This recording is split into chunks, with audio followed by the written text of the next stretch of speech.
54, Psalmi 54.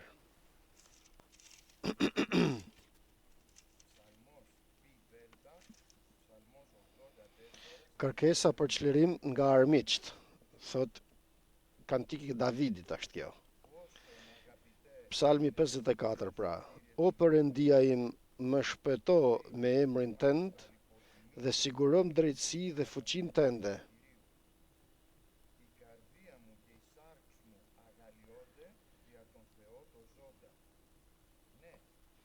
O Perëndia im, dëgjë lutjen time dhe vërja veshin fjalëve të gojes. Jo, lexova gabim. Kapitulli është Psalmi 55, jo 54. O Perëndi, vëri veshin lutjes time dhe ki parasysh kërkesën time. Dëgjë kërkesën time dhe përgjigj mu. Ankohem vazhdimisht dhe rënkoj për zërin e armikut, për shtypjen e të pabesit, sepse më bien mbi kurriz. Disa fatkeqësi dhe në zemrimin e tyre më ndjekin këmbës. Zemra ime është e shqetësuar në trupin tim dhe tmerrët që shkaktojnë vdekjen kanë rënë mbi mua. Frika dhe drithma më kanë sulmuar dhe tmerri më ka mposhtur. Prandaj kam thënë, as sikur të kisha krah si një pëllumb, do të fluturoja larg për të gjetur prehje. Ja do t'ikja larg dhe do të qëndroja në shkretir. Do të shpejtoja për të gjetur një streh nga era e furishme dhe nga fortuna. Shkatërroj o Zot nga të rrot gjuhët e tyre, sepse kam parë dhunë dhe kacafytje në qytet. Ditën dhe natën sillen mbi muret e tij brenda, ti sundojnë e keqja dhe çeroditja, në mes të tij është lakmia, shtypja dhe gënjeshtra janë të zakonshme në rrugët e tij. Sepse nuk ka qenë një armiku im që tallej me mua, për ndryshe do ta kisha duruar, nuk do të kishte qenë një gjë që të ngritej kundër mejet, ndryshe do të isha fshehur atij. Lexoj edhe më tepër, po nuk e arrita. Të mirat që jep Zoti.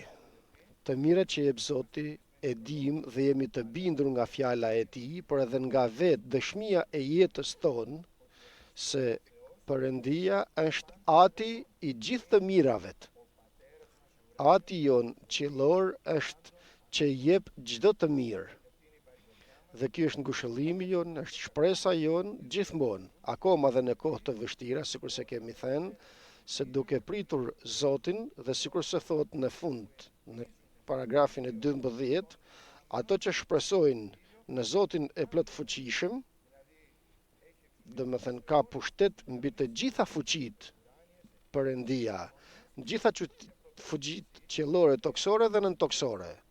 Ndryshe thot dikun tjetër psalmisti, kush jam unë që të kem frikë prej njeriut, i cili jeta e tij varet në vrimat e hundës që të marrë frymë. Pra mos ki frikë nga njeriu, sepse Zoti do të jetë me ty. Që është i plot fuqishëm. Perëndia është burimi i çdo të mire.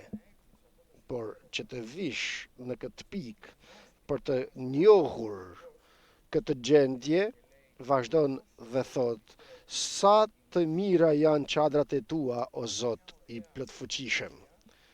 Ka një eksperiencë të bukur personale ose një provojë të mirë që ka të bëjë me çadrat e Zotit.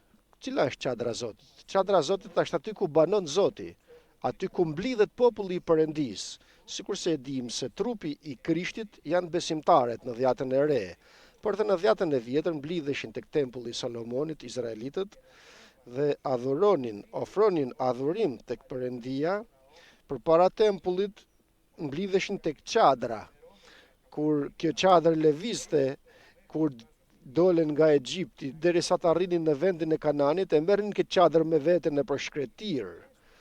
Kurse çadrat e Zotit sot janë aty ku banon Zoti, aty ku gjen prehje Perëndia, aty ku Zoti i mundet dhe bekon.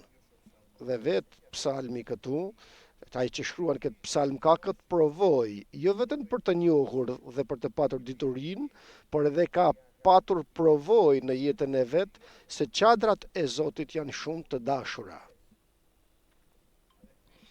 Vëllezër, sa e mirë është kisha për ty. Sa të mirë sa të dashur janë vëllezërit për ty dhe për mua.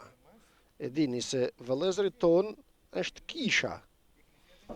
Kisha nuk është një diçka e pa përkufizuar, sikur se vite kemi dëgjuar, nuk janë muret apo ndërtesa kisha, por kisha janë vëllezërit dhe motrat në besim që jemi.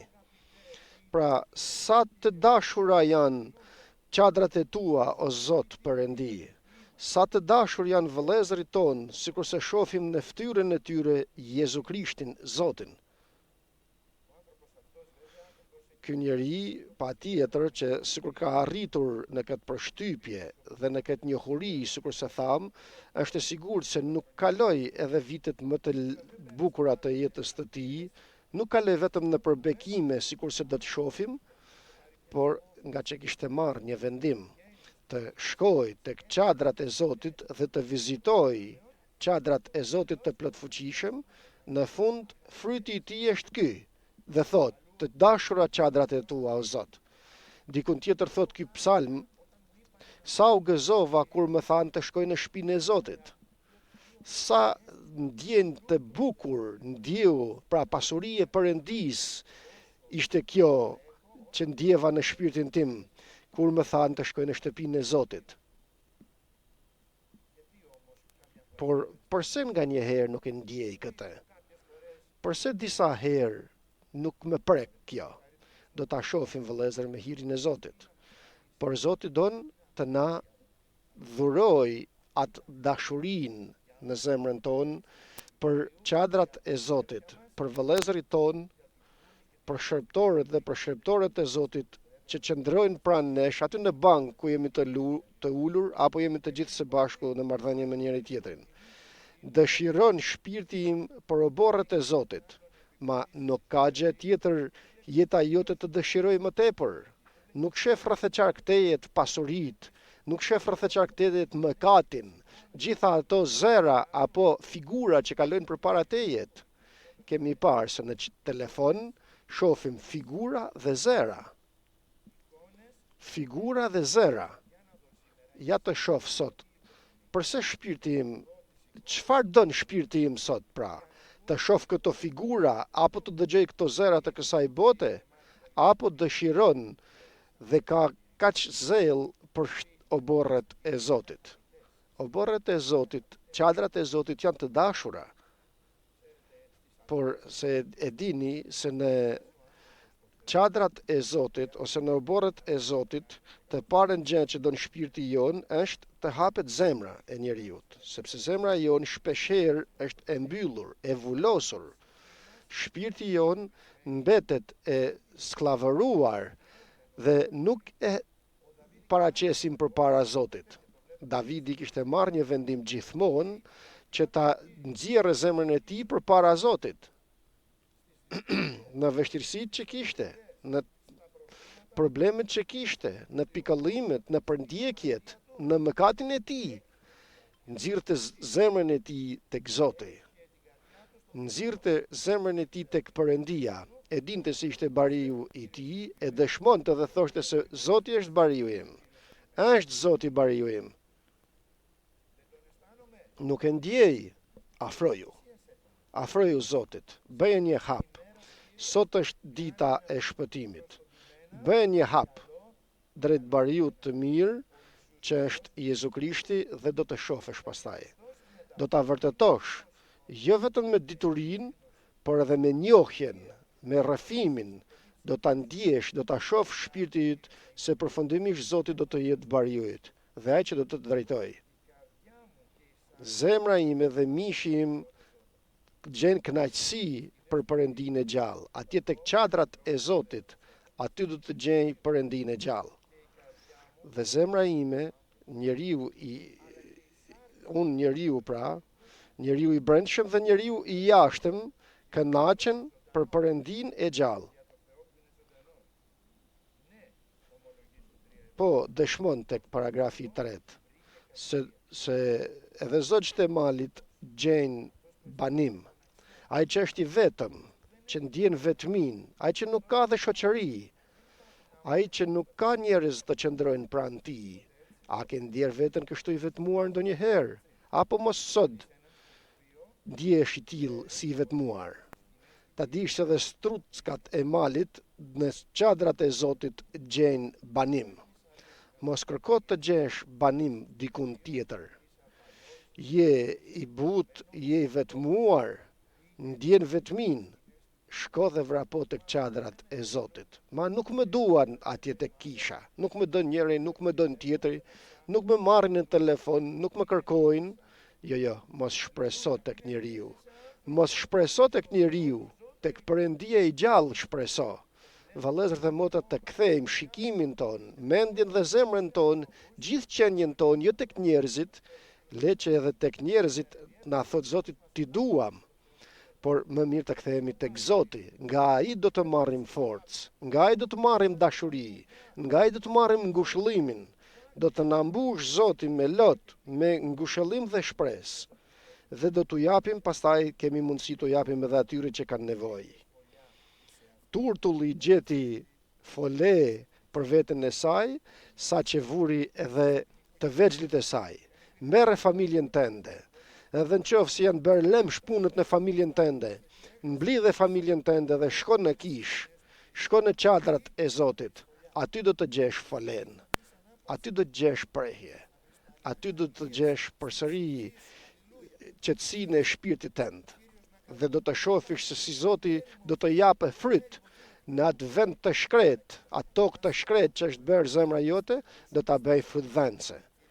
Gjithçka që është bërë në jetën tënde dhe në jetën time, do të vazhdoj Zoti ta ndërtoj. Dhe do të mbetesh i kënaqur kur pas pak kohe në vend të rrenojave dhe gërmadhave të shofish ndërtim dhe lulëzim në familjen tënde, në jetën tënde dhe në kishën tonë. Vëri të rinë të tu në këtë çadër. Altaret e tua, o Zot, o mbreti im dhe Perëndia im. Cilat janë altaret e çadrave? Është mësimi i apostujve të sot, bashkësia me njëri tjetrin, marrja trupit dhe gjakut të Krishtit, lutjet që ka kisha. Rini zgjuar thot në lutje, qëndroni në lutje, mos ndaloni së patur bashkësi me njëri tjetrin, sikur se disa ndaluan dhe ju bë zakon të kjo, por aq sa të shihni të afrohet koha, kaq më tepër të mblidheni njëri me tjetrin. Këtë na këshillon fjala e Zotit, veçanërisht tani në ditët e fundit. Të marrim trupin dhe gjakun e Krishtit çdo të diel, të qëndrojmë dhe të marrim pjesë në trupin dhe në gjakun e Krishtit. Lum ato që banojnë në shtëpinë tënde. Kjo është një lumturi që na përket të gjithëve. I lumur je nëse banon në shtëpinë e Zotit. Dhe psalmisti ose fryma e shenjtë flet për banesë. Të kemi kujdes pra këto fjalë. Dikun tjetër Davidi thot për banesë, jo të jem vizitor, por të banoj. Nëse më thërret në shtëpinë tënde dhe kemi bashkësi me njëri tjetrin, apo akoma me mikpret, sepse vin nga një vend i largët dhe jam i huaj, nuk është shtëpia ime, nuk është banesa ime ajo, kam ardhur dhe jam i mikpritur në shtëpinë tënde, por në shtëpinë time është ajo që banoj në te, aty rri, aty është ku çlodhem, aty është ku prehet zemra dhe trupi im, trupi jo në shtëpinë tonë pushon, aty ndjehemi të plot dhe thjesht.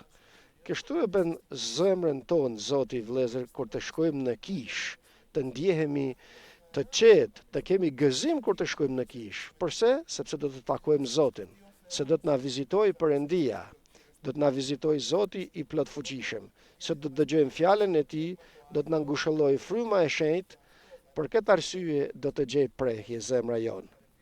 Më kujtohet motër Izmini Griva, kur besuam fillimisht dhe dëgjonim me nënën time, na kishte bërë përshtypje ajo që na thoshte.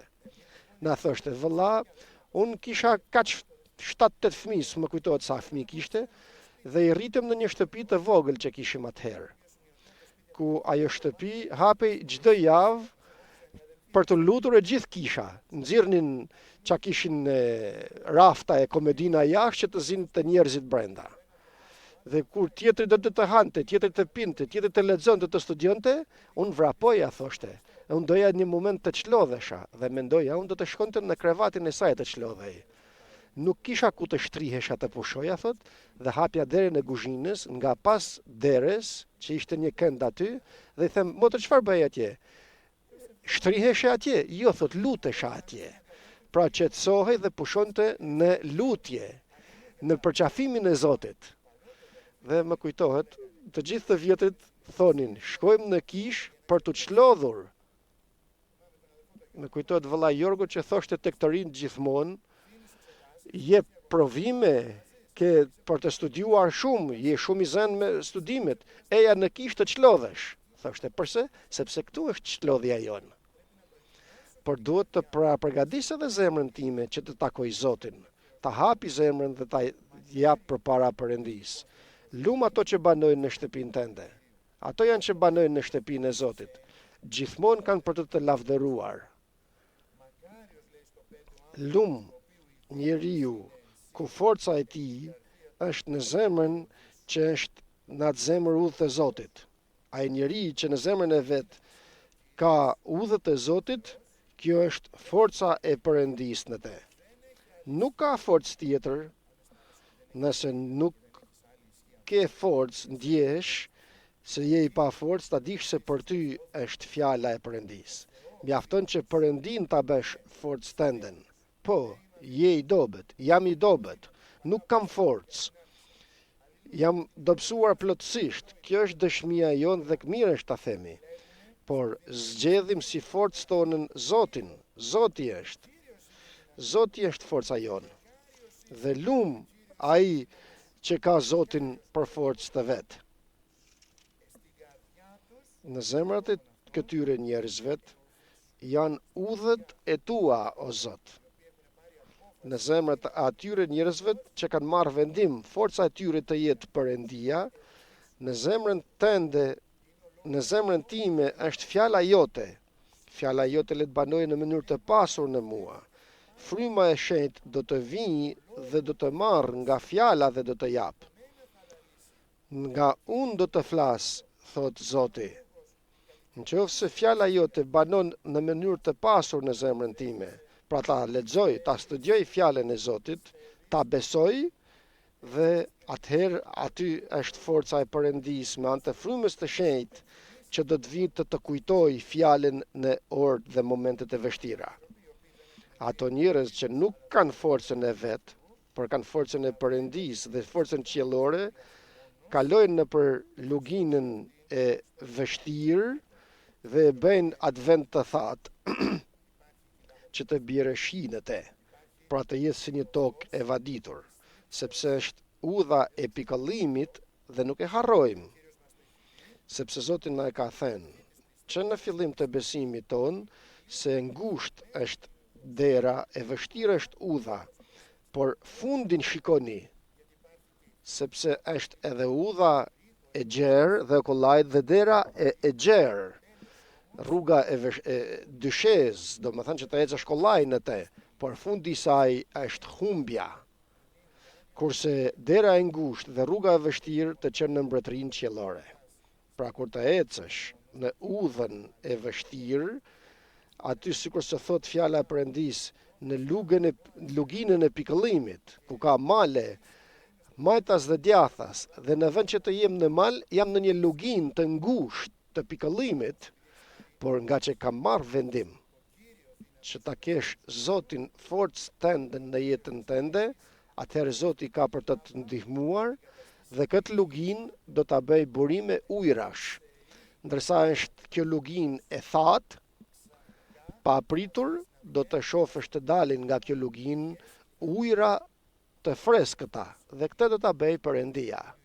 Do ta bëj Zoti i plotfuqishëm, nga që more vendim që Zoti të jetë forca jote dhe të banosh në çadrat e Zotit.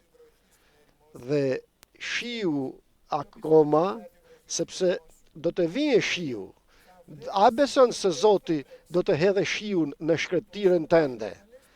Kaq shi sa do të thuash, ku ishte ky shi kaq kohë? Nuk e them unë, vëllezër dhe motra, po ta thoja unë mos ma besoni, për këtë e thot fjala e Zotit. Të marrim pra një vendim të banojmë në çadrat e Zotit. duke kaluar nga njëra forcë në fuqinë tjetër, derisa ne jam në këtë lunginë të ngushtë, po përkalojmë nga forca në forcë, dhe gjithë secili përpara Perëndisë banojmë në qadrat e Zotit, brenda në kishë. Dhe sikur se dëshmon më poshtë, psalmisti në paragrafin e 10 që thot, më mirë një ditë në oborrat e tua, se sa 1000 ditë të tjera larg tejet. Pra më mirë një ditë në shtëpinë tënde, në qadrën tënde, në kishën tënde, se sa mira ditë jashtë tejet. Do të ishte më mirë për mua të isha një roje, të isha një shërptori i fundit, një më i fundit, më i vogli, se sa të banoja në qadrat e dinakris. Mos vallë në zemrën tënde do deshi zemra jote të banoj në shtëpit e dinakris. Jo, unë dua të banoj në qadrat e Zotit, edhe më i vogli, më i fundit që të jem. Roja, nuk e di të rritë çfarë do thotë roje. Roja ishte që benin në pallatet, kishte një roje dikur këtu, që të ruanin, do më thënë, hyrjet e pallatit. Një roje e tillë kërkojmë. Rojet nuk kërkojnë të kenë lavdin e tyre. Mos ki frikë, pra mjafton të jesh në banesat e Zotit. Kështu tha Davidi, më mirë në banesën e Zotit, se sa të vrapoj në vendet e paudhësisë. Sepse dielli dhe mburoja ime është Zoti, dhe hir dhe lavdi do të jap Perëndia. Vëllezër dhe motra, Perëndia është forca jonë. Më kujtohet Sauli në fillim kur e zgjodhi Zoti, kishte një shërptor dhe kërkonin gomart e babait të tij që i kishin humbur dhe dolen maleve të kërkojnë gomaret e humbur. Një shërptor kishte me vete Sauli, por ky shërptor i tij një moment i dha një këshill të zgjuar. I tha të shkojmë në filan qytet, të kërkojmë të gjejmë atje njeriun e Perëndisë. Dhe Zoti e dëgjoi. Ma ishte një shërptor, ishte një i fundit fare. Sauli e dëgjoi dhe e drejtoi Zotit që të gjendet aty ku duhej, pra tek Samueli profeti i Zotit. Në shkrim shohim Naemanin nga Siria, që ishte një komandant i ushtrisë së Sirisë. Kishte shumë forcë dhe pushtet, ashtu sikur se kishte dhe dhënë Zoti shumë fitore atij njeriu, kishte shumë ushtri. Dhe kur dëgjoi nga një shërptore se në Izrael është njeriu i Perëndisë që mund të shërojnë nga lebra që ke, ishte me lebër trupi i tij, Naemani kishte një karakteristikë të bukur, dëgjonte shërptoret, dëgjonte të fundit. Ki kujdes për këtë. Dhe sikur se dëgjoi atë shërptore që kishte në shtëpi dhe shkoi në Izrael tek profeti i Zotit, dhe njeriu i Perëndisë i tha, shko dhe zhytu në lumin e Jordanit 7 herë dhe kur të dalesh prej ujit të 7 herë do të pastrohesh nga lebra. Ai tha në mendjen e vet, ç'është kjo që thua? Unë prit aty të lutesh tek Perëndia yt, të ngresh duart lart dhe të pastrohem, kurse ti të më thuash të shkoj të futem në ujë 7 herë. Pra, nuk shohim logjikën në jetën tonë, por shohim besimin në Krishtin. Logjika jonë do të na çojë në shtigje mos besimi, kurse besimi në fjalën do të na çojë në qiell. Kthehet një shërptor dhe i thot, zotëria imi thot, çfarë të kërkoj ky njeri i Perëndisë? Është diçka e thjeshtë, të shkosh 7 herë në ujë. Vëllezër dhe motra, fjala e Zotit është e thjeshtë, të mos ta bëjmë të vështirë në jetën tonë. Shko në lumin, zhytu 7 herë dhe do të pastrohesh. Kështu të tha profeti i Zotit. Dhe Naemani ju bind shërptorit të vet, dhe bëri këtë dhe u shërua prej lebrës së tij. Çfarë do të thotë kjo? Kjo do të thotë se mund të jesh i fundit, mund të jesh më i vogli, mund ta shohësh veten tënde si të fundit, apo si më të voglin, dhe do të thoja se mirë bën se shef veten tënde kështu, por ta dish se Perëndia ka për të përdorur, sepse Zoti vepron me më të vegjlit dhe me të fundit. ato që e shohin veten të tillë. Nëse shoh veten time të madh në shtëpinë e Zotit, apo jam i fortë sa çfarë do tjetër, nuk do të veproj Zoti me mua. Por nëse shef veten të fundit, të voglin, shërbëtori të tjerëve, shërbëtori kujt, i vëllezërve të tu, atëherë Zoti do të veprojë me ty. Atëherë do të shohësh se si Zoti, aty ku do të banosh në shtëpinë e Zotit, dhe do të kesh marrë vendim të mos mungosh nga kisha dhe nga shtëpia e Perëndis, do të përdor Perëndia për të ngritur lart, për të mbështetur të tjerët, për ngushëlluar të tjerët dhe për të përforcuar të tjerët. Nuk do të lej Zoti dhe do të mbush me të mira, thot Zoti. Lum njeriu që shpreson në Zotin. Dhe përfundimisht, vet Davidi thot tek Psalmi 27, një gjë i kërkova Zotit. Një gjë i kërkova Zotit. Ma nuk je i përndjekur, më vonë nuk je mbret, më vonë një gjë thot i kërkova Zotit. Dhe këtë do të kërkoj. Do të vazhdoj pra ta kërkoj, sepse mbas e kërkova një herë a dy, por zemra ime u lodh, duhet ta kërkoj përsëri. Cila është kjo? Të banoj në shtëpinë e Zotit tërë ditët e jetës time. Dhe ky është mesazhi. Të kërkojmë Zotit, këtë të kërkojmë Zotit, të banojmë në banesat e të plotfuqishmit, në shtëpinë e Zotit. Kisha, kur të vim në kish, të shijojmë mundësisht gëzimin e Zotit, të shijojmë ngushëllimin e Perëndis. Dhe kush do të na japë ngushëllimin e Perëndis? Ai njeri, apo ky njeri? Jo, Perëndia do ta bëj edhe me njerëz mbase, por gjithmonë ta kemi parasysh se ne shkojmë në kish për të takuar Zotin, për Perëndin shkojmë në kish, që të kemi bashkësi me te, të shkojmë në qadrat jo të njerëzve, por të shkojmë në qadrat e Zotit të plotfuqishëm. Amen.